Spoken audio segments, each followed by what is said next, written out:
This is the Dimitri Lascaris report on the Real News Network. I'm Sharmini Pires coming to you from Baltimore.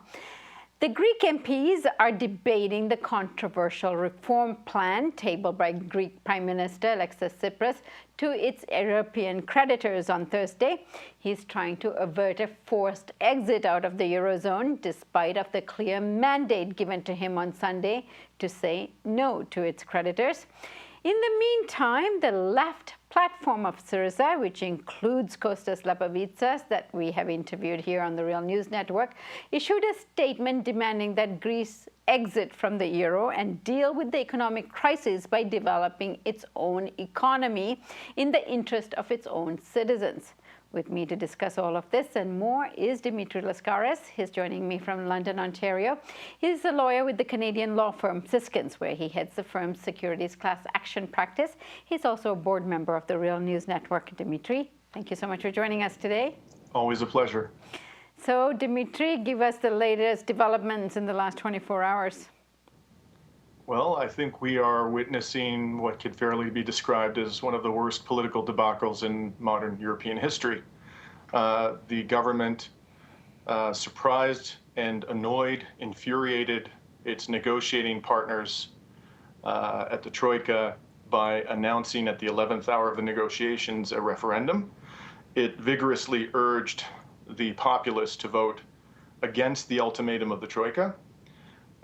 Despite immense pressure being placed upon the Greek electorate through the capping of liquidity assistance to the Greek banks, which resulted in the imposition of fairly severe capital controls, very extensive damage to the economy as a result of the freezing up of the flow of money in the economy, and the threats that a no vote would be equivalent to a Grexit, and it's debatable how many people in Greece want to avoid a Grexit, but certainly a substantial proportion of the population does not want to go down that path. Despite all of that pressure, the Greek electorate showed immense courage and voted no, with a quite substantial majority, 61%, as we all know, in excess of 61% actually. And within approximately 48 hours, the Greek government proceeded to offer austerity terms that were at least as harsh, essentially as harsh, and perhaps even harsher than those it urged the Greek people to reject only days earlier, successfully urged them to reject.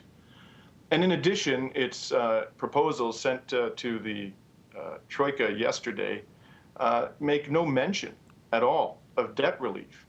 There's simply nothing in them in relation to debt relief, even though the IMF and the Treasury Secretary of the United States have been saying in the last 48 hours and started to say previously, and Donald Tusk, senior official of the EU, others have said debt relief should be accorded to Greece. They don't. The acceptance, this term is not actually conditional.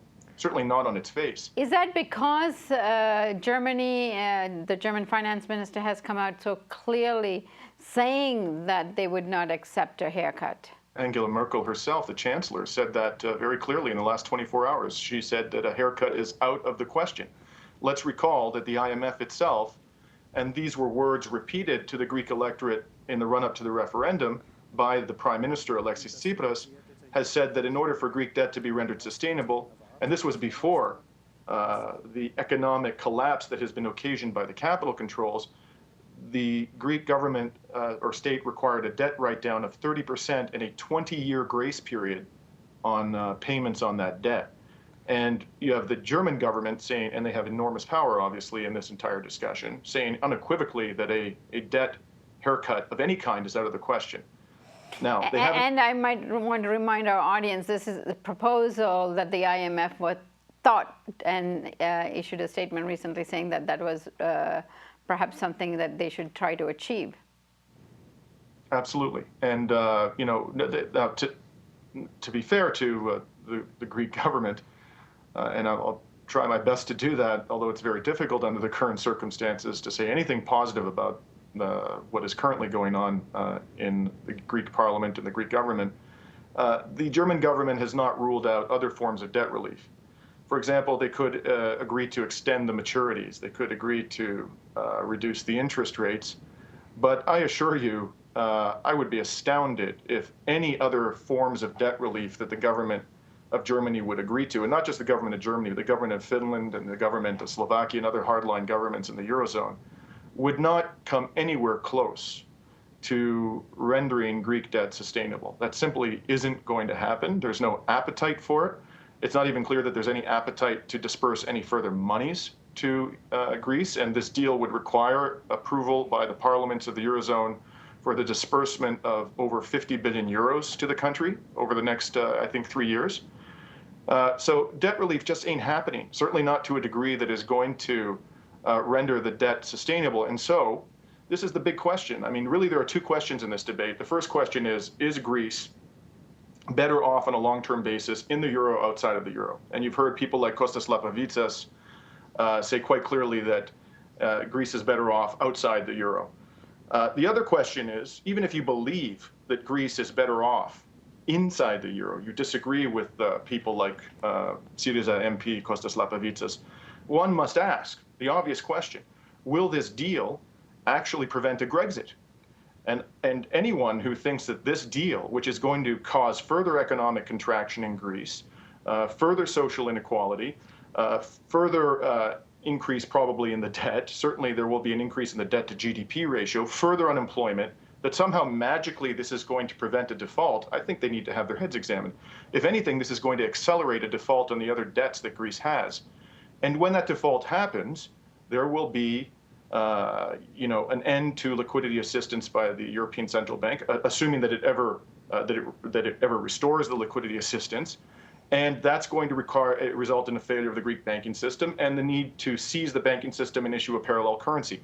So, as a matter of fact, this deal, if it passes, will not prevent a Grexit. Whether you think a Grexit is in the best interest of Greece or not is rather secondary at this point. It won't prevent a Grexit. We're going to be right back having the same discussion in a few months' time, maybe perhaps next year. Maybe they'll buy themselves that much time. And what's going to happen in the interim? Let's suppose that in Germany, by some miracle, there's an election and the Social Democrats were to come to power.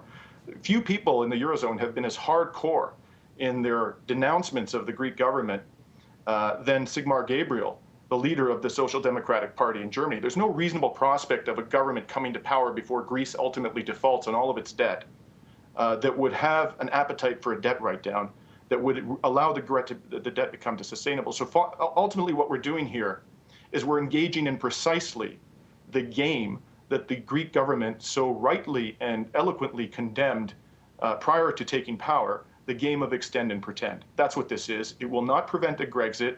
It will simply delegitimize the government, drive it into the arms of neoliberal parties who historically have protected the very oligarchy that the SYRIZA party purports to want to destroy, and rightly so, and simply destroy any sense of hope within the Greek populace and potentially result in a great deal of social unrest. Effectively, SYRIZA, the leadership, has caused the economy to experience extreme hardship, has set back the economy of Greece quite significantly to an unknown degree for nothing, because they could have gotten this deal without capital controls. They could have gotten this deal without pushing the European Union and the creditors to the limit that they did. And what is in the minds of those who are, favoring what they have just tabled to the creditors? What are they hoping to do? Is this crisis management? Is this a stopgap measure? Is it buying time? I'm going to be as charitable as I can. I think they are overcome with fear. That's all. That's the most charitable interpretation. A cynic would say, well, and I must say, I interviewed a candidate for PASOK, the so-called Social Democratic Party of Greece, that has in fact become a neoliberal party and has been completely wiped out electorally, virtually wiped out as a result of its support for austerity. But in the January election, I interviewed a young candidate for PASOK. His name was Michalis Psychalis.